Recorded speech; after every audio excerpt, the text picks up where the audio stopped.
이스라엘의 열조인 이스라엘의 조상인 아브라함은 자기 아내를 누이라고 그랬죠. 두 번이나 자기 아내를 누이라 하면서 왜냐하면 두려웠기 때문에 두려움으로 인해서 거짓말을 하는 그런 일들이 있었습니다. 먼저 창세기 12장 13절 말씀을 보면 자, 이 말씀은 그 애굽 왕 바로 앞에서 거짓말을 하는 내용이 여기 나오고 있어요. 자, 이 아브라함이 기근으로 인해서 그 애굽 땅으로 내려간 것입니다. 애굽 땅에 내려갔는데 그 애굽 사람들이 봤을 때도 자기 아내가 아름다웠죠. 그리고 아브라함 자신이 봤을 때도 자기 아내가 아름다운 여인이었어요. 나이가 들었지만은 그래도 굉장히 아름답게 보였던 것입니다. 자, 그래서 창세기 12장 11절로 13절을 보겠습니다. 그가 애굽에 가까이 이를 때 그 아내 사레더러 말하되 나 알기에 그대는 아리따운 여인이라. 애굽 사람이 그대를 볼 때 이르기를 이는 그의 아내라 하고 나는 죽이고 그대는 살리리니 원컨대 그대는 나의 누이라 하라. 그리하면 내가 그대로 인하여 안전하고 내 목숨이 그대로 인하여 보존하겠노라 하니라. 자, 이렇게 자기 목숨을 구명하기 위해서 그 애굽 왕 바로 앞에서 자기 아내를 누이라고 속인 것입니다. 거짓말을 한 거예요. 자, 그로 인해서 문제가 발생했던 것을 볼 수가 있고 또 창세기 20장에 가보면은 그랄 왕이었던 아비멜렉 앞에서 또 거짓말을 하게 돼요. 창세기 20장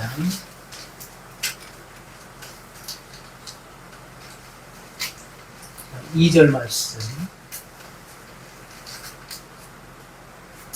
그 아내 사라를 자기 누이라 하였으므로 그랄랑 아비멜렉이 보내어 사라를 취하였더니 이렇게 말씀하고 있어요. 자, 5절 말씀 보면 20장 5절.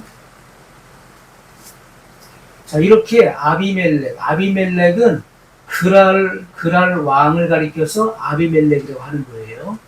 우리가 애굽 왕을 바로라고 그러죠. 그것처럼 그랄 왕을 아비멜렉이라고 하는데 그랄이라고 하는 이 지역은 블레셋입니다. 그리고 지금 현재는 그 팔레스타인이죠. 자, 이렇게 그랄 왕 아비멜렉 앞에서 자기 아내 사라를 자기 누이라 이렇게 속이는 거예요. 왜냐하면 아내라고 이야기하면 자기를 죽이고 자기 아내만 살릴 것으로 생각해서 목숨을 구명하기 위해서 거짓말을 한 것입니다. 그래서 아비멜렉이 사람을 보내어서 그 사라를 취한 거예요. 자기 아내 삼으려고 했던 거예요. 그 밤에 하나님이 아비멜렉에게 현몽하여 역사하신 것입니다. 그러면서 하나님께서 내가 너를 죽이겠다. 하나님이 아비멜렉을 죽이겠다고 말씀하시는 거예요. 내가 남의 아내를 취하였기 때문이다. 하니까 아비멜렉이 깜짝 놀라서 나는 그런 적이 없다는 거죠.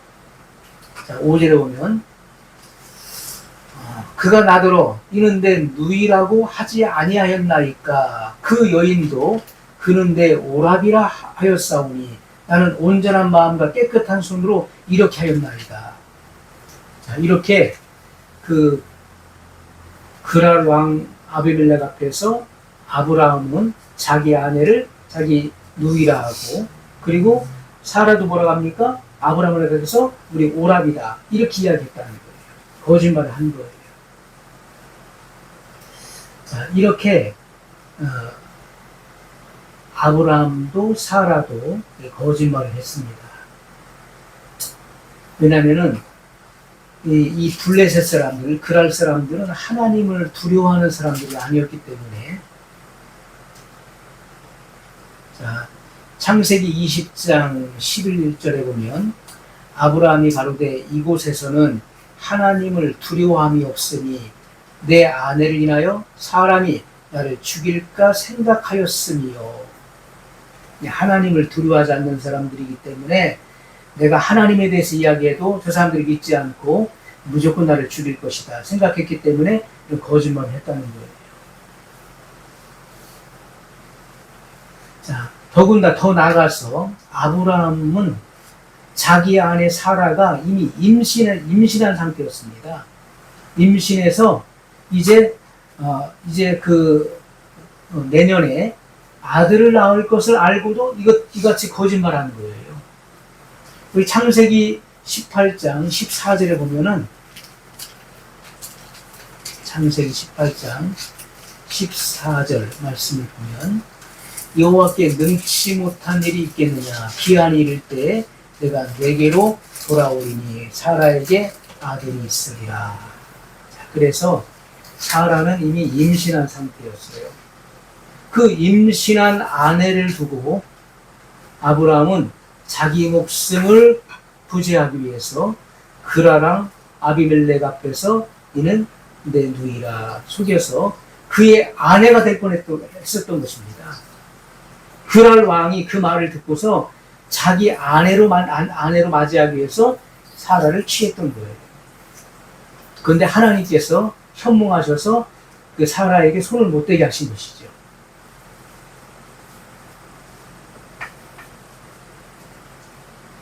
자, 이 같은 그 일들이 있었던 것을 분명히 알 수가 있습니다. 자, 그래서 하나님께서 이렇게 아비멜렉에게 엄포를 하시니까 놀래가지고 그 아브라함을 부르죠. 아비멜렉이 불러서 내가 왜 내게 거짓말했느냐, 내가 죽을 뻔했다, 우리 집안이 다 망할 뻔했다 하니까 아브라함이 아비멜렉 앞에서 뭐라고 변명합니까? 자, 20장 창세기 20장 12절에 보면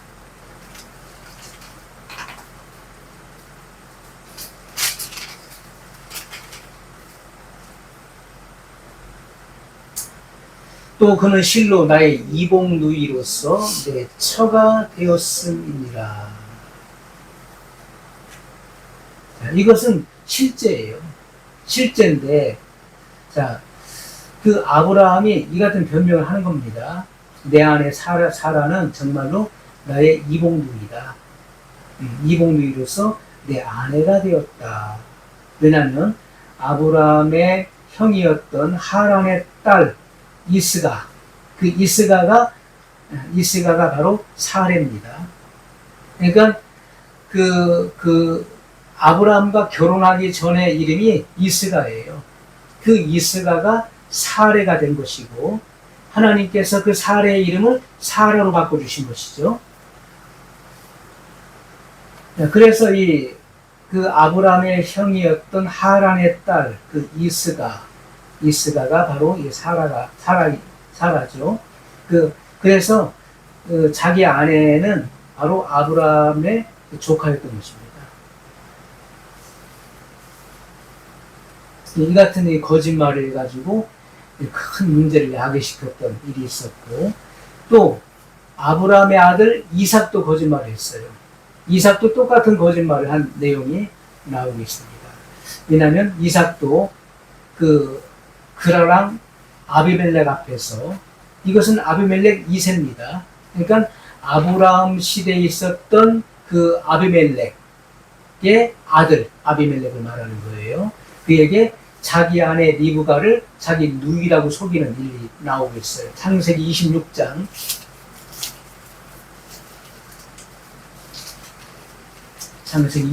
7절에 보면 6절로 7절입니다. 이삭이 그랄에 거하였더니 그곳 사람들이 그 아내를 물으매 그가 말하기를 그는 나의 누이라 하였으니 리브가는 보기에 아리따움으로 그곳 백성이 리브가로 인하여 자기를 죽일까 하여 그는 나의 아내라 하기를 두려워하였음이었더라.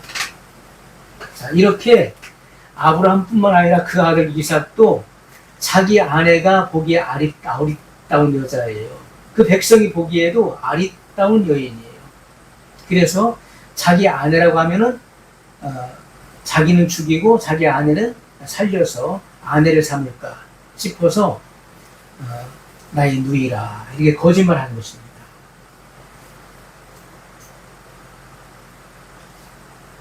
또 야곱을 보면은 이삭의 아들 야곱 12지파의 조상들의 아버지죠. 자, 야곱은 자기 아버지를 속였어요. 이삭을 속였죠. 그래서 그의 형 에서가 받을 복을 다 차지하는 거예요. 그래서 그 이삭이 눈이 어두워서 잘 분간을 못할 때 그 아버지의 그 약점을 노린 것입니다. 자기 어머니하고 이렇게 합작을 해서 아버지를 속이고 그 형이 받을 그 장자의 축복을 가로챈 것입니다. 창세기 27장 19절 말씀을 보면 야곱이 아비에게 대답하되 나는 아버지의 맏아들 에서로소이다. 자, 야곱이 이렇게 속이는 거예요. 아버지가 눈이 어둡고 잘 분간을 못하니까 이렇게 그 장자의 축복을 받아내기 위해서 야곱이 아비에게 대답하되 나는 아버지의 맏아들 에서로소이다.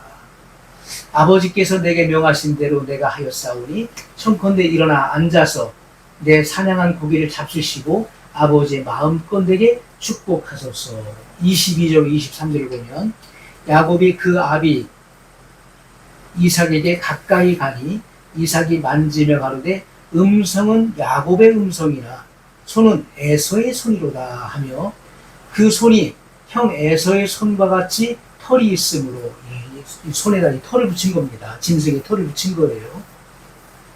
그 형 에서는 이 털 많은 사람이에요. 몸에 털이 많은 사람. 그래서 그 에서와 같이 분장을 한 것입니다. 이렇게 몸에. 자, 이삭이 만지며 가로되 음성은 야곱의 음성이나 손은 에서의 손이로다 하며 그 손이 형 에서의 손과 같이 털이 있으므로 능히 분별치 못하고 축복하였더라. 자, 이렇게 야곱이 욕심이 많은 사람이라 그 아버지를 속여서 형이 받을 장자의 축복을 가로챘어요. 이 말씀이십니다. 자, 이렇게 우리는 그 이스라엘의 그 조상들도 그 경우에 따라서 그 거짓말을 했었던 것을 보게 됩니다. 그 안에 죄성이 있으므로 그 위기를 모면하기 위해서 또는 그 욕심을 채우고자 거짓말한 사건들이 나오고 있는 거예요. 자, 아브라함의 거짓말로 인해서 아비멜렉의 집에 큰 재앙이 내렸죠.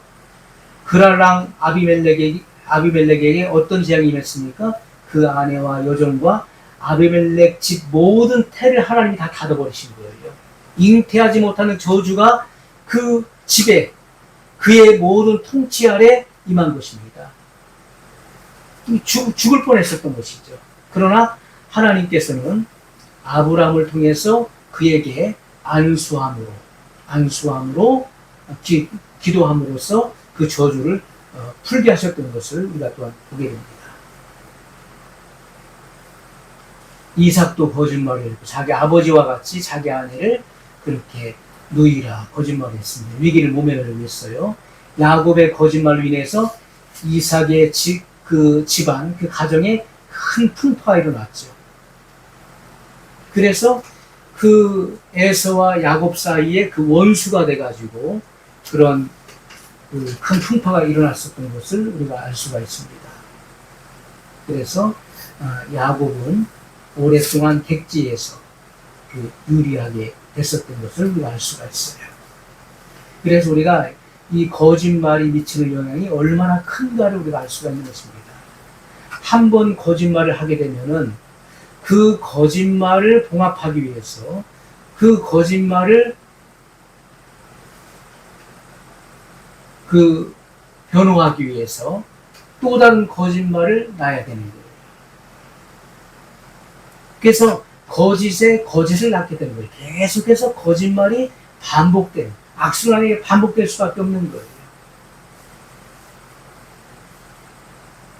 자, 우리가 신약성경에서 초대교회 오순절날 성령 강림으로 인해서 초대 예루살렘 교회가 세워졌습니다. 그리고 교회 질서를 세우는 그 과정 속에서 아나니아 삽비라의 거짓말, 아나니아 삽비라의 거짓말. 자, 그들은 그 전답을 팔았습니다. 그래서 그 땅값에 얼마를 감췄어요. 그냥 처음부터 솔직하게 자기들이 그런 그 땅값의 전부를 바치지 않았더라도 상관없었습니다. 그런데 거짓말한 것이 문제였던 것이죠. 자, 그 땅값에 얼마를 감추고 그 얼마를 바치면서 땅값의 전부를 바쳤다고 거짓말한 거예요. 자, 사도 베드로가 물어봤을 때 그 베드로 앞에서 이것이 전부입니다. 이것이 전부냐? 땅값이 전부냐? 하니까 예, 전부를 바친 겁니다. 라고 하는 거예요. 그때 사도 베드로가 뭐라고 합니까? 내가 어찌하여 성령을 속였느냐? 사람에게 거짓말한 것이 아니라 성령님을 속인 것이다 하면서 그들이 죽임을 당한 것입니다. 그래서 이 두 사람이 저주를 받아 죽게 된 역사가 나타나고 있어요. 이것은 사도행전 5장 1절로 10절에 나오는 말씀인 것입니다. 자, 우리가 이 거짓말을 해서는 안 되는 분명한 이유들이 있는 것입니다. 그리고 이 거짓말의 최후는 영원한 불가임하게 가는 것을 참여하게 된다는 것을 우리가 계시록을 통해서 살펴보았습니다. 자, 우리가 사도행전 5장 1절로 10절을 보면 아나니아라는 사람이 그 안에 삽비라로 더불어 소유를 팔아 그 값에서 얼마를 감추매 그 아내도 알더라. 얼마를 가져다가 사도들의 발 앞에 두니 베드로가 가로되 아나니아야 어찌하여 사단이 내 마음에 가득하여 내가 성령을 속이고 땅값 얼마를 감추었느냐. 땅이 그대로 있을 때에는 내 땅이 아니며 판 후에도 내 임의로 할 수가 없더냐. 어찌하여 이 일을 내 마음에 두었느냐. 사람에게 거짓말한 것이 아니요 하나님께로다. 단순히 사람에게 사도 베드로를 목회자를 속인 것으로 끝나는 것이 아니라 그를 사용하시는 성령님을 속였다는 거예요. 아나니아가 이 말을 듣고 엎드려져 혼이 떠나니 이 일을 듣는 사람이 다 크게 두려워하더라. 젊은 사람들이 일어나 시신을 싸서 메고 나가 장사하니라. 3시간쯤 지나 그 아내가 그 생긴 일을 알지 못하고 들어오니 베드로가 가로되 그 땅 판값이 이것뿐이냐 내게 말하라 하니 가로되 예 이뿐이로라. 베드로가 가로되 너희가 어찌 함께 꾀하여 주의 영을 시험하려 하느냐. 보라 내 남편을 장사하고 오는 사람들의 발이 문 앞에 이르렀으니 또 너를 메어 내가리라 한데 곧 베드로의 발 앞에 엎드려져 혼이 떠나는지라.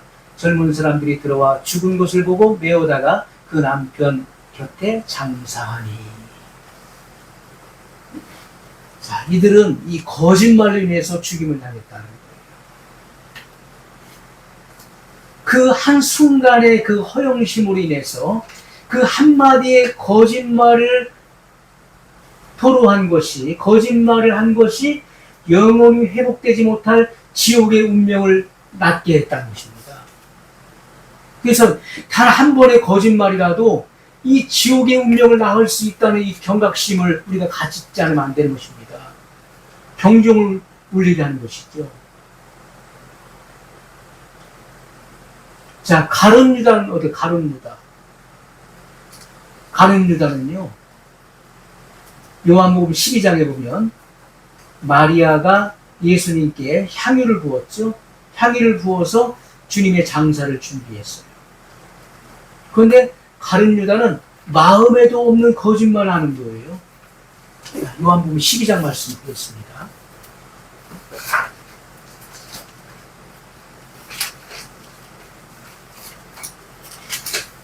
요한복음 12장 3절로 6절 말씀을 보겠습니다. 마리아는 지극히 비싼 향유 곧 순전한 나드 한 근을 가져다가 예수의 발에 붓고 자기 머리털로 그의 발을 씻으니 향유 냄새가 집에 가득하더라.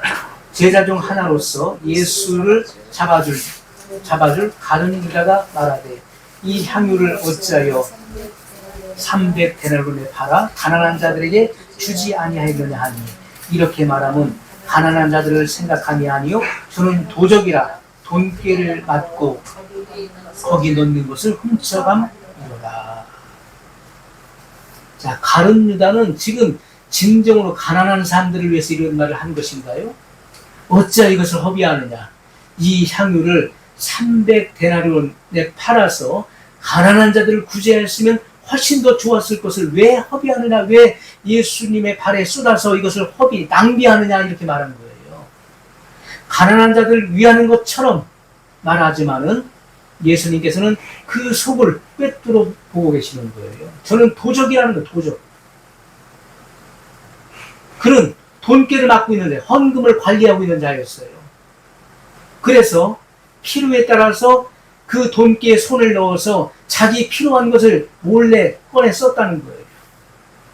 그래서 예수님께서는 이 가룟 유다, 앞으로 예수님을 팔자 이 가룟 유다에서 이렇게 평가하시는 거예요.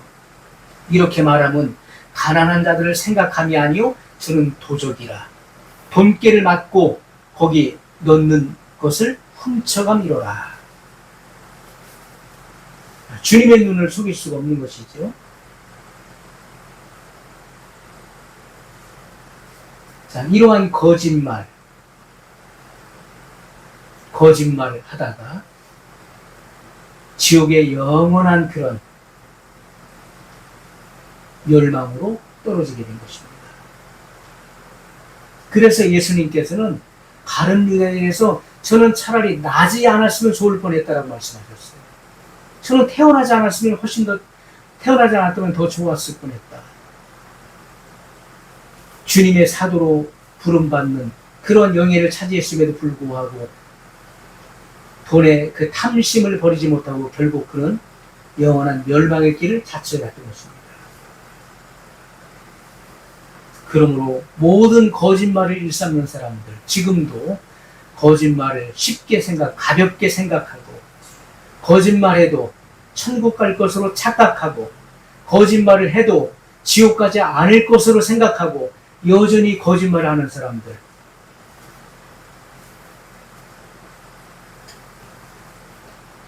거짓말로 자기의 지위를 보존하고 있는 사람들, 이 거짓말을 회개하여 버리지 않으면 아나니아 삽비라 부부와 같이 또 가룟 유다의 운명을 절대로 여러분도 절대로 피하지 못하게 될 것입니다. 절대로 피할 수가 없는 운명에 처해진다는 거예요. 여러분들도 거짓말 하다가 그들이 갔던 지옥에 갈 수 있다는 사실을 망각해서는 안 될 것입니다. 그들이 했던 거짓말과 오늘 우리가 하는 거짓말이 다를지라도, 그들이 했었던 거짓말과 지금 우리가 하는 그 거짓말의 그 종류가 다를지라도 거짓말은 거짓말이에요. 그래서 그들이 간 그 지옥이 곧 오늘 거짓말하는